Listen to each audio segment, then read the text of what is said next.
Você conhece o livro tibetano dos mortos? Dentro dele guarda segredos escondidos da humanidade há séculos. Segredos sobre o que acontece quando você morre. Não teorias, não especulações filosóficas. Um roteiro detalhado, minuto a minuto, dia a dia. E no final desse vídeo, você nunca mais vai olhar para a morte da mesma forma. Bem-vindos à Luz Negra, onde a sombra ilumina. Antes de eu te contar o que está escrito nesse livro milenar, você precisa entender como ele chegou até nós. Porque essa história é tão misteriosa quanto o próprio conteúdo. Século VIII, Tibete, as montanhas mais altas e isoladas do mundo. Um homem chega do norte da Índia. Seu nome é Padmasambhava, mas os tibetanos o chamam de Guru Rinpoche, o mestre precioso. E ele não é um monge comum. Padmasambhava afirma algo impossível. Ele diz que consegue viajar conscientemente entre os mundos dos vivos e dos mortos, que ele lembra de todas as suas vidas passadas e que ele sabe com clareza absoluta o que acontece em cada segundo após o último suspiro. Então ele faz algo revolucionário. Ele decide escrever tudo. Durante anos ele documenta cada detalhe da jornada pós-morte, cada estágio, cada encontro, cada escolha.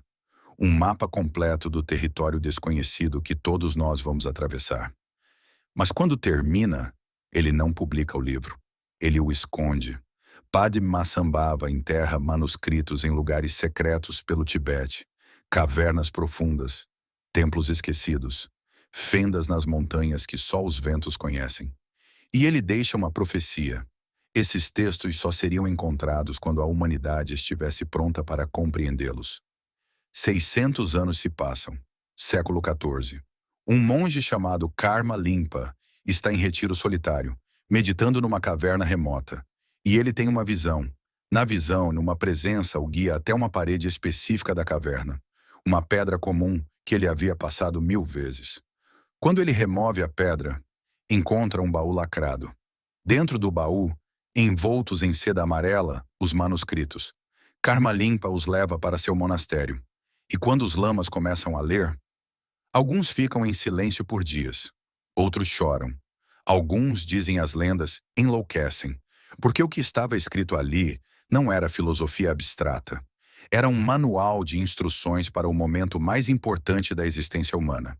O livro recebeu o nome de Bardo Thodol, literalmente, libertação através da audição no estado intermediário. Mas o Ocidente o conheceria como o livro tibetano dos mortos. E agora, você vai descobrir o que ele diz. Primeiro você precisa entender uma palavra: bardo. Bardo significa estado intermediário, um limiar, um entrelugar. Na cosmologia tibetana, existem 6 bardos, 6 estados de transição que a consciência atravessa. 3 deles acontecem durante a vida, 3 acontecem após a morte. Hoje, vamos mergulhar nos 3 bardos da morte. O primeiro bardo, Chikai Bardo, o momento da morte. O segundo bardo, Shonid Bardo, o encontro com as realidades últimas. O terceiro bardo, Sidpa Bardo, a busca por renascimento. Juntos eles duram exatamente 49 dias. 49 dias onde cada segundo pode determinar milênios de existência futura. Mas antes de começarmos essa jornada, você precisa saber de algo perturbador. O livro tibetano dos mortos não foi escrito para ser lido por você enquanto está vivo. Foi escrito para ser lido para você enquanto você está morrendo. No Tibete tradicional, quando alguém está nos últimos momentos de vida, um lama treinado senta ao lado do leito. E enquanto a pessoa agoniza, enquanto o corpo luta suas últimas batalhas, o lama sussurra as instruções do bardo Thodol no ouvido do moribundo. Por quê? Porque, segundo o texto, mesmo depois que o coração para de bater, mesmo depois que os médicos declaram a morte clínica, a consciência ainda está presente. Por até 20 minutos você ainda pode ouvir. E nesses 20 minutos, você está tomando a decisão mais importante da sua existência. Então, vamos começar. Feche os olhos se quiser. Vou guiar você pela jornada que todos nós vamos fazer. Você acabou de morrer. Primeiros segundos. Tudo fica diferente de uma forma que você não consegue explicar. Não é dor. não é medo, é dissolução. Sua visão periférica começa a escurecer primeiro, depois o centro. Você sente um peso imenso, como se estivesse afundando em água profunda. E então, claridade absoluta. De repente, você está mais consciente do que jamais esteve em toda a sua vida. Não há mais o ruído mental constante. Não há mais as preocupações pequenas. Não há mais o diálogo interno incessante. Você simplesmente é. E nesse momento de claridade perfeita, algo aparece. O livro chama de clara luz primordial, a luz fundamental. Mas não é uma luz física. Não é algo que seus olhos veriam. É como se a própria consciência se tornasse luminosa. Como se você estivesse vendo a fonte de tudo que existe. O livro a descreve como transparente, mas infinitamente brilhante. Vazia, mas repleta de potencial ilimitado. É o Dharmakaya, o corpo da verdade absoluta. E aqui está o momento crítico, o momento que define tudo. Se você reconhecer essa luz, se você se fundir com ela sem medo, sem resistência, você alcança a iluminação instantânea. Você nunca mais reencarna, nunca mais sofre, nunca mais está preso ao ciclo de nascimento e morte. O jogo acabou. Você venceu. Mas aqui está o problema. O livro diz que apenas 1 em 100 mil consegue fazer isso. Por quê? Porque a luz é tão intensa, tão pura, tão completamente diferente de qualquer experiência que você já teve, que seu instinto é fugir dela. Você passou a vida inteira construindo uma identidade, um ego, uma história sobre quem você é. Medos, desejos, memórias, opiniões.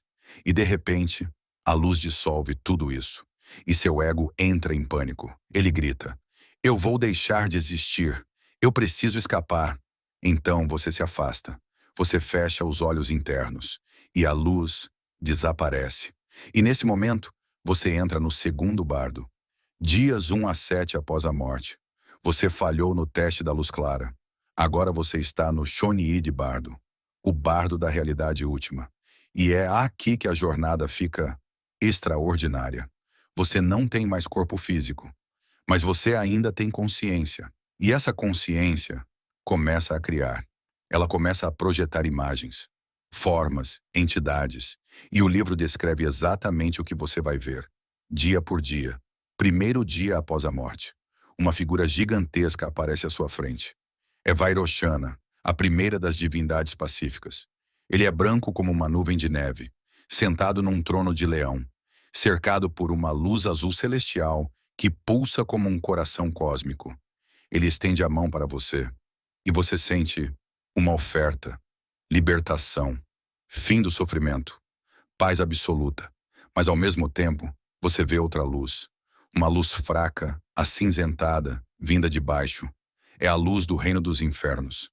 E sabe o que você faz? Você foge de Vairochana e segue a luz fraca. Por quê? Porque Vairochana é intenso demais, brilhante demais, desconhecido demais. A luz fraca, mesmo vindo dos infernos, é familiar. Parece com o sofrimento que você conhece. Parece com a tristeza que você carregou a vida toda. É como estar numa prisão escura por décadas. E quando alguém abre a porta e mostra a luz do sol, você volta para o canto escuro. Porque é o que você conhece. Segundo dia, aparece Akshobhya, azul profundo como o oceano à meia-noite, emanando calma imperturbável, oferecendo transformação da raiva em sabedoria. Mas ao mesmo tempo, aparece a luz esbranquiçada do reino dos infernos. E você foge de novo. Terceiro dia, Ratnasambhava, dourado como o sol nascente, coberto de joias que representam qualidades espirituais, oferecendo transformação do orgulho em equanimidade. A luz amarela pálida do reino humano aparece. Você foge de novo. Quarto dia, Amitabha, vermelho como fogo sagrado, emanando compaixão incondicional, oferecendo transformação do apego em sabedoria discriminativa. A luz amarela do reino dos fantasmas famintos aparece. Você foge de novo. Quinto dia, Amoghasiddhi, verde como florestas primordiais, emanando realização de todos os objetivos, oferecendo transformação da inveja em sabedoria que tudo realiza. A luz verde do reino dos semideuses aparece. Você foge de novo. Sexto dia. Todas as 42 divindades pacíficas aparecem juntas. Um mandala completo de possibilidades de libertação, cada uma oferecendo uma porta de saída do sofrimento. E você rejeita todas. Por quê? Porque você não reconhece. Você acha que são seres externos, estranhos, outros. Mas o livro te implora, grita para você através dos séculos. Elas são você. Cada divindade é um aspecto da sua própria natureza búdica, projeções da sua própria mente iluminada. Vairoshana é sua capacidade de ver claramente. Akshobhya é sua capacidade de permanecer calmo em qualquer tempestade. Hatinazambhava é sua generosidade natural. Amitabha é sua compaixão inerente. Amoghasiddhi é sua capacidade de realizar o que é necessário. Mas você não vê isso. Você só vê formas assustadoras e intensas. E você foge. E então, o oitavo dia chega, e elas voltam. Mas agora, iradas, dias 8 a 14. O aspecto mais perturbador do segundo bardo. As 58 divindades iradas aparecem. E cara, isso não é para os fracos de coração. Mahakala surge primeiro, o grande negro. Ele é negro como o vazio primordial. 6 braços. 3 olhos que veem passado, presente e futuro simultaneamente. Cada mão segura uma arma ritual, espada de sabedoria, tridente de destruição da ignorância. Crânio cheio de sangue, representando a dissolução do ego. Ele usa um colar de 50 crânios humanos frescos. Cada crânio representa uma das aflições mentais que ele devora. Sua boca está aberta num rugido silencioso. E entre os dentes, você vê chamas negras. Ele pisa em corpos, demônios, deuses, humanos, todos simbolizando diferentes formas de ignorância que ele esmaga. E ele olha para você. E a Mantaka aparece, o destruidor da própria morte. Corpo azul escuro, 34 braços, 16 pernas, cada membro em movimento criando um vórtice de energia destrutiva e criativa simultaneamente. 9 cabeças. A principal é de búfalo. As outras são faces da sabedoria olhando em todas as direções, cercado por um círculo de chamas negras que queimam a ilusão sem consumir a verdade. Ele segura um bastão coroado com um crânio, e ele usa esse bastão para perfurar diretamente através de todas as suas ilusões sobre quem você pensa que é. Vajrakilaya surge, o punhal sagrado. 3 cabeças com expressões de fúria compassiva. 6 braços brandindo ferramentas de transformação. 4 pernas pisando nos 4 maras. As 4 obstruções ao despertar. Asas de garuda que permitem voar além das limitações conceituais. Cobras como ornamentos representando a transformação do veneno em medicina. Ele segura um purba, um punhal ritual de 3 lâminas. E com esse punhal, ele perfura através dos véus da ilusão, pregando-os ao chão para que você possa finalmente ver através deles. E você está aterrorizado. Seu primeiro instinto é fugir, desaparecer, fazer qualquer coisa para escapar dessas presenças. Mas o livro te suplica. O lama te sussurra no ouvido. Mesmo que você esteja morto há dias, não fuja. Reconheça. Porque essas divindades iradas são exatamente as mesmas divindades pacíficas. Mahakala é Avalokiteshvara, o Buda da compaixão. E a Mantaka é Manjushri, o Buda da sabedoria. Vajrakilaya é Vajrasattva, o Buda da purificação. Elas não mudaram. Você que mudou. Você está vendo compaixão através da lente do seu medo. Você está vendo sabedoria através da lente da sua raiva não processada. Você está vendo purificação através da lente do seu ódio por si mesmo. Se você conseguir reconhecer, se você conseguir olhar nos olhos de Mahakala e pensar, isso sou eu, isso é minha própria natureza me mostrando o que recuso ver. Libertação instantânea. Mas quase todos fogem. E com isso, perdem a última chance real. Dias 15 a 49. Você está no Sidpa Bardo, o bardo do devir, o bardo do renascimento. E agora não há mais testes. Não há mais ofertas de libertação. Agora é só Consequência. Sua consciência está perdida, confusa, desorientada. Você não tem corpo, mas você sente como se tivesse. É o que o livro chama de corpo mental, feito de hábitos e tendências, não de carne e osso. Você tenta falar com as pessoas vivas. Elas não te ouvem. Você tenta tocar objetos. Sua mão passa através deles como fumaça. Você vai para sua casa. Sua família está lá, chorando talvez, ou talvez já seguindo em frente. E você grita para eles, mas eles não te veem. E lentamente, horrivelmente, você percebe: eu morri. E com essa percepção vem o terror. Você está em pânico, sozinho, deriva num oceano de incerteza. E então, o julgamento. Não é um julgamento externo. Não é Deus ou um júri cósmico decidindo seu destino. É você julgando você. Yama aparece, o Senhor da Morte, cabeça de búfalo negro, olhos de fogo que veem através de todas as mentiras, corpo massivo que bloqueia qualquer tentativa de fuga. E na frente dele, um espelho. Mas não é um espelho comum. É o espelho do karma. O espelho que reflete ações, não aparências. E nesse espelho, você vê sua vida inteira. Cada mentira que você contou e convenceu a si mesmo que era necessária. Cada vez que você machucou alguém e justificou como sendo culpa deles. Cada momento de egoísmo que você racionalizou como autocuidado.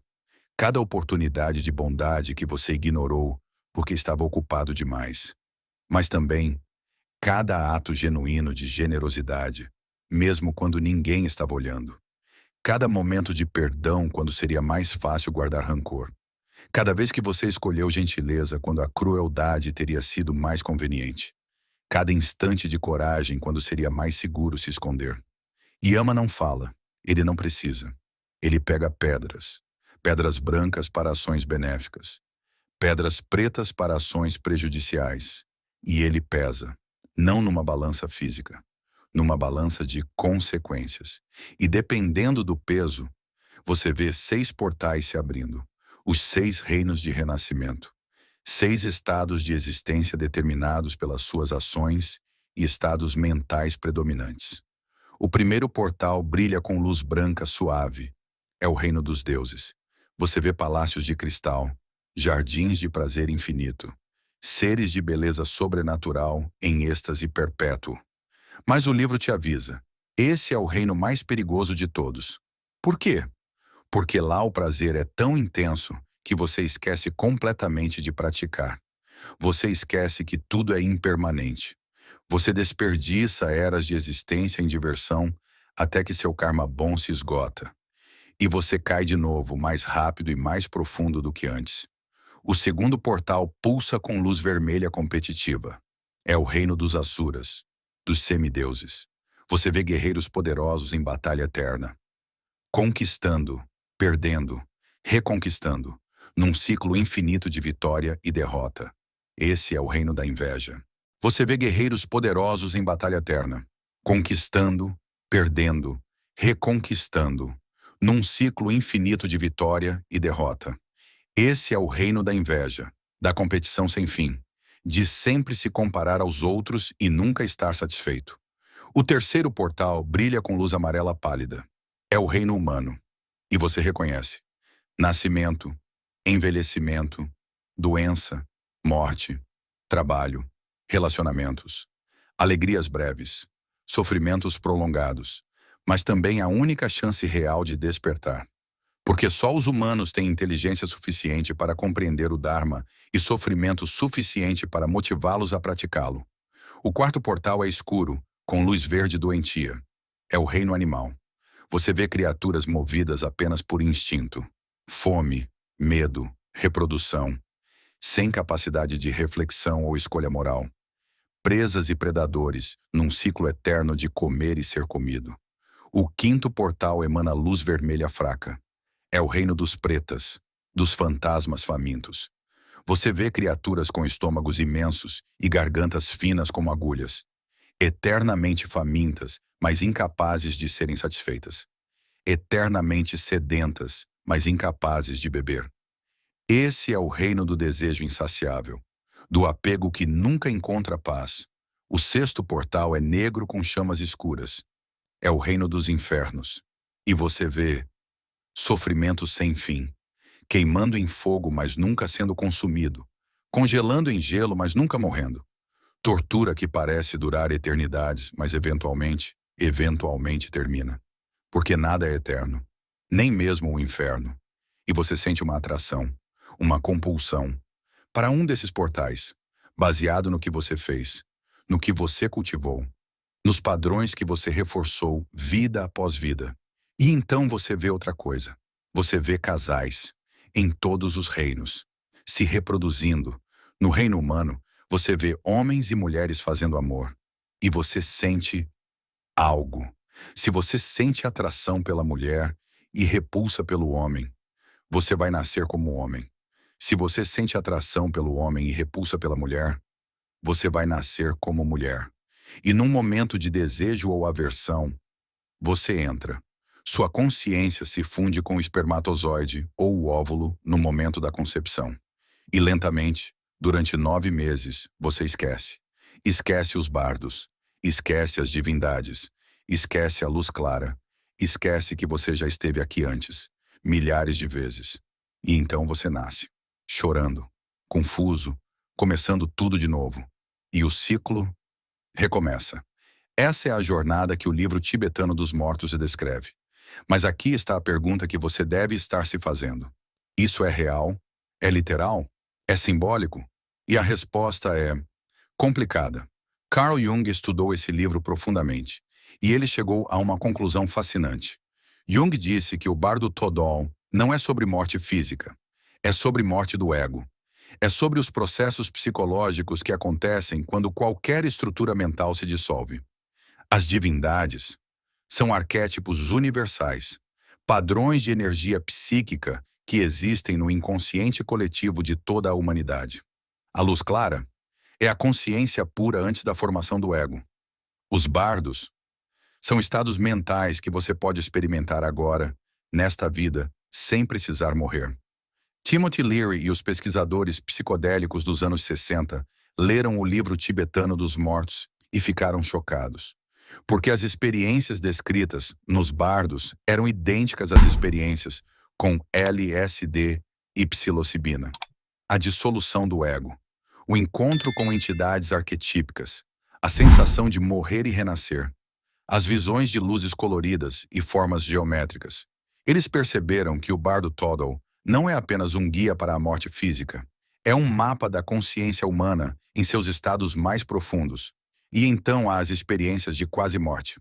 Milhares de pessoas relataram experiências similares ao primeiro bardo. O túnel de luz, a sensação de paz absoluta, o encontro com seres de luz, a revisão de vida. Coincidência? Ou evidência de que o livro está descrevendo algo real? Praticantes avançados de meditação tibetana relatam ver as divindades pacíficas e iradas durante estados profundos de concentração. Pessoas em coma profundo ocasionalmente voltam descrevendo jornadas que ecoam os bardos. Então, o que é verdade? Talvez a pergunta certa não seja se é literal ou simbólico. Talvez seja: o que posso aprender com isso agora? Porque o livro tibetano dos mortos não é realmente sobre morte. É sobre consciência. É sobre reconhecer que tudo que você experimenta, na vida ou na morte, é uma criação da sua própria mente. As divindades que você encontra nos bardos, você as está encontrando agora, todo dia. Toda vez que você se depara com uma situação que te assusta, você está encontrando uma divindade irada. Se você a enfrenta com consciência, ela se transforma em sabedoria. Se você foge, ela persegue você em formas cada vez mais aterrorizantes. A luz clara que aparece no momento da morte, você tem acesso a ela agora. É aquele momento de consciência pura entre um pensamento e outro. É aquela quietude profunda na meditação, quando você não é ninguém, não quer nada, não está indo a lugar nenhum. Os 6 reinos não são lugares que você vai depois de morrer. São estados mentais que você habita agora. Quando você está obcecado com prazer e distrações, você está no reino dos devas. Quando você está constantemente competindo e invejando, você está no reino dos asuras. Quando você vive no piloto automático, sem refletir, você está no reino animal. Quando você está consumido por desejos insaciáveis, você está no reino dos fantasmas famintos. Quando você está em sofrimento mental intenso, você está no reino dos infernos. E quando você está presente e consciente, capaz de aprender e crescer, você está no reino humano precioso. O livro tibetano dos mortos é um espelho. Ele mostra que a morte não é algo que acontece no futuro. Está acontecendo agora, a cada momento. A cada vez que uma versão de você morre e outra nasce. A cada vez que uma crença é desafiada e você tem que reconstruir sua compreensão do mundo. A cada vez que um relacionamento termina. Um emprego acaba. Uma fase da vida se fecha. Esses são todos bardos. Todos momentos de transição onde você pode acordar ou voltar a dormir. Então, o que você faz com esse conhecimento? Primeira coisa, não tenha medo da morte. Se o livro está certo, a morte não é o fim, é uma transição. E quanto mais você se preparar agora, melhor você navegará depois. Como você se prepara? Meditação, especialmente meditação que te familiariza com a natureza da sua própria mente. Prática de FOA, transferência de consciência. Visualizações tibetanas que treinam sua consciência a se mover deliberadamente, não aleatoriamente. Mas principalmente, viva conscientemente agora. Cada vez que você enfrenta um medo, em vez de fugir, você está treinando para os bardos. Cada vez que você reconhece que seus pensamentos são apenas pensamentos, não verdades absolutas, você está treinando para reconhecer as divindades como projeções mentais. Cada vez que você solta um apego, você está treinando para soltar a identificação com o ego quando a luz clara aparecer. Segunda coisa, suas ações importam. O livro é claro, karma é real. Não no sentido de punição divina, mas no sentido de que suas ações criam tendências. E essas tendências determinam onde sua consciência gravita. Se você cultiva raiva, você gravita para estados de raiva. Se você cultiva compaixão, você gravita para estados de compaixão. Terceira coisa, nada é permanente. Nem mesmo os infernos são eternos. Nem mesmo os céus são eternos. Tudo é transitório. Tudo é bardo. E isso significa que não importa onde você está agora, mudança é possível. Se você está sofrendo, isso vai passar. Se você está em êxtase, isso também vai passar. A única constante é a consciência que observa tudo passar. E quarta coisa, talvez a mais importante, você não está sozinho nessa jornada. O livro tibetano dos mortos foi escrito porque gerações de praticantes percorreram esse caminho antes de você. Padmasambhava deixou esse mapa porque ele se importava, porque ele queria que você tivesse uma chance. Karma Lingpa encontrou o texto quando a humanidade precisava dele. E agora você está ouvindo essas palavras porque, de alguma forma, você estava pronto. Então, use esse conhecimento, não apenas como curiosidade intelectual. Use como prática. Todo dia pergunte a si mesmo: se eu morresse hoje, estou pronto para reconhecer a luz clara? Eu cultivei presença o suficiente para não entrar em pânico quando as divindades aparecerem? Eu vivi de uma forma que cria tendências para estados de consciência mais elevados? E se a resposta for não, então você sabe o que fazer. Comece agora, porque você tem essa vida, esses momentos, essa oportunidade preciosa. O livro tibetano dos mortos não é sobre se preparar para morrer daqui a décadas. É sobre acordar agora, neste momento. Porque a morte não está esperando no futuro. Ela está aqui, agora, em cada respiração que entra e nunca volta exatamente da mesma forma. Em cada momento que morre para dar lugar ao próximo. Em cada versão de você que deixa de existir enquanto uma nova surge. E se você conseguir ver isso, se você conseguir realmente compreender que está morrendo e renascendo a cada segundo, então você não precisa esperar 49 dias após sua morte para encontrar libertação. Você pode encontrá-la agora, aqui, neste momento, reconhecendo que você não é seus pensamentos, não é suas emoções, não é sua história. Você é a consciência que observa tudo isso surgir e desaparecer. E essa consciência nunca nasceu e nunca vai morrer. Ela apenas é. Então, da próxima vez que você sentir medo intenso, lembre do livro tibetano dos mortos. Esse medo é uma divindade irada te mostrando algo que você precisa ver. Não fuja. Olhe diretamente para ela. Reconheça que é uma projeção da sua própria mente. E observe ela se transformar em sabedoria. Da próxima vez que você sentir paz profunda, lembre do livro. Essa paz é um vislumbre da luz clara. Não se apegue a ela. Não tente segurá-la. Apenas reconheça e deixe estar. E da próxima vez que você estiver em transição, fim de relacionamento, perda de emprego, morte de um ente querido, qualquer bardo da vida, lembre que esse é seu treino. Esse é o momento de praticar, deixar ir. Praticar, confiar no processo. Praticar, reconhecer que você é maior que qualquer circunstância. Porque quando o bardo final vier, e ele vai vir, você não vai ter tempo de aprender. Você vai apenas reagir baseado em padrões de uma vida inteira. Então estabeleça os padrões certos agora. Cultive presença. Cultive compaixão. Cultive coragem para olhar diretamente para o que te assusta. Porque no final, o livro tibetano dos mortos tem uma mensagem muito simples. A morte é a maior oportunidade da sua existência. É o momento onde todas as suas defesas caem, onde todos os seus disfarces se dissolvem, onde você não pode mais fingir, não pode mais evitar, não pode mais adiar. É o momento da verdade absoluta. E você tem 49 dias para navegar essa verdade. 49 dias onde cada segundo conta. 49 dias onde você pode alcançar em instantes o que levaria vidas inteiras de prática. Mas apenas se você reconhecer. Apenas se você não fugir. Apenas se você lembrar. E como você vai lembrar no momento mais intenso, mais assustador, mais desorientador da sua existência? Você vai lembrar porque praticou agora. Porque quando você estava vivo, você não evitou as pequenas mortes. Você as abraçou.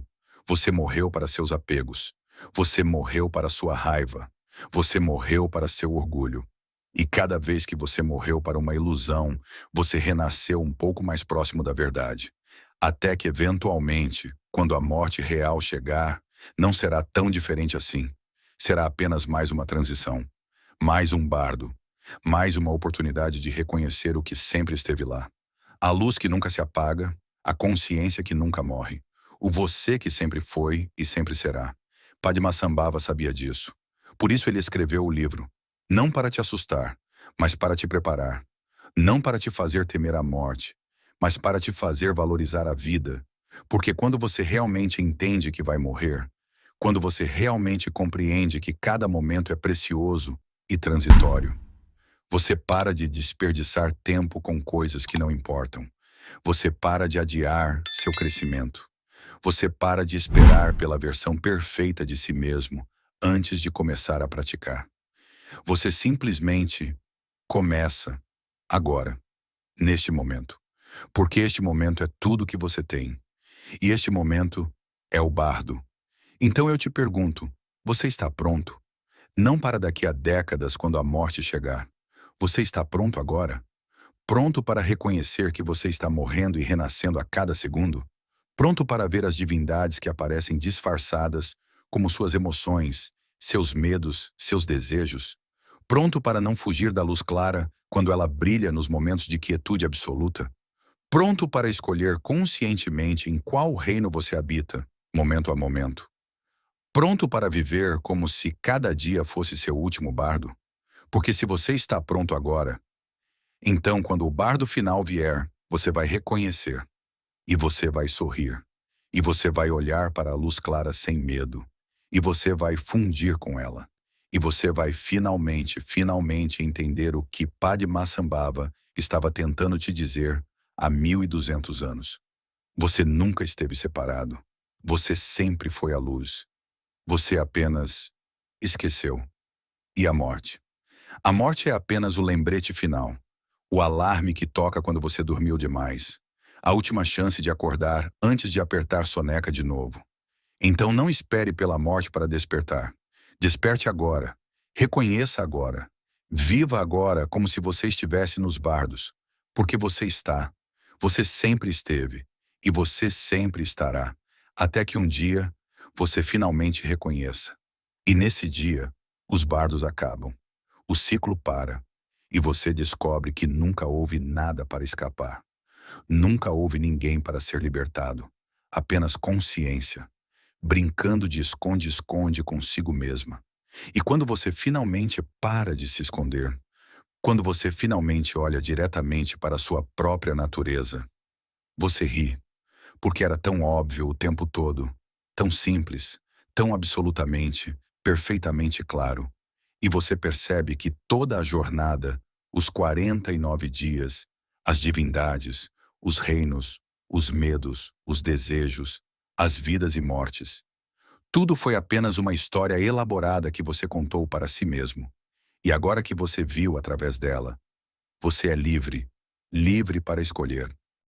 Livre para voltar e ajudar outros que ainda estão perdidos nos bardos. Livre para manifestar compaixão em formas infinitas. Ou livre para simplesmente dissolver na luz e nunca mais voltar. A escolha ela é sua, sempre foi. Você apenas esqueceu que tinha a escolha. O livro tibetano dos mortos foi escrito para te lembrar. E agora você foi lembrado. Então o que você vai fazer com isso? Vai guardar como conhecimento interessante e voltar para o piloto automático? Ou vai viver cada dia como se fosse um bardo? Vai continuar fugindo das suas divindades iradas? Ou vai olhar diretamente nos olhos delas e reconhecer seu próprio reflexo? Vai esperar até estar morrendo para tentar reconhecer a luz clara? Ou vai buscá-la agora, nos espaços entre seus pensamentos? Vai deixar seu karma te levar aleatoriamente para o próximo reino? Ou vai cultivar intencionalmente as qualidades que te levam onde você quer ir? Essas são as perguntas que o livro te faz. Não com palavras, mas com a própria estrutura da realidade. A cada momento você está respondendo essas perguntas. Com suas ações, com sua atenção, com suas escolhas. E essas respostas estão determinando não apenas sua próxima vida, mas seu próximo momento. Porque cada momento é uma vida completa, com nascimento, envelhecimento e morte. E entre cada momento, há um bardo, um espaço de possibilidade infinita, onde tudo pode mudar, onde você pode acordar, se você apenas reconhecer. Então reconheça agora, neste momento. Pare, respire e perceba. Você está vivo, você está consciente, e por mais alguns momentos, você tem escolha. Use-a sabiamente, porque como o livro tibetano dos mortos deixa claro, você não tem tempo infinito. Você tem 49 dias após morrer. E você tem esta vida antes disso. E esta vida está passando, segundo a segundo, momento a momento, bardo a bardo. Então não espere, não adie, não assuma que você terá mais tempo. Comece agora, pratique agora, acorde agora, porque agora é tudo que existe. E agora é o bardo. Comenta aqui. Depois de ouvir isso, você vai mudar algo na forma como vive? Você vai começar a praticar para os bardos agora? Ou vai continuar adiando até que seja tarde demais? E se esse vídeo mexeu com você de alguma forma? Se algo ressoou? Se você sentiu um reconhecimento? Mesmo que não consiga explicar, compartilha. Porque tem alguém por aí que precisa ouvir isso. Alguém que está no meio de um bardo agora e não sabe. Alguém que está fugindo das suas divindades iradas. Alguém que está prestes a fazer escolhas que vão determinar eras de existência. E talvez, esse vídeo chegue até eles no momento certo. E talvez seja a diferença entre reconhecer e fugir, entre acordar e voltar a dormir, entre libertação e mais um ciclo. Então, se você chegou até aqui, até o final desta jornada de 30 minutos, pelos segredos do livro tibetano dos mortos, significa algo. Significa que parte de você está pronta. Pronta para olhar diretamente para onde a verdade. Pronta para parar de fugir. Pronta para reconhecer. Honre isso. Não deixe esse momento passar sem reconhecê-lo. Você acabou de dedicar meia hora da sua vida preciosa para aprender sobre morte e consciência. Isso não é acidente. Isso não é coincidência.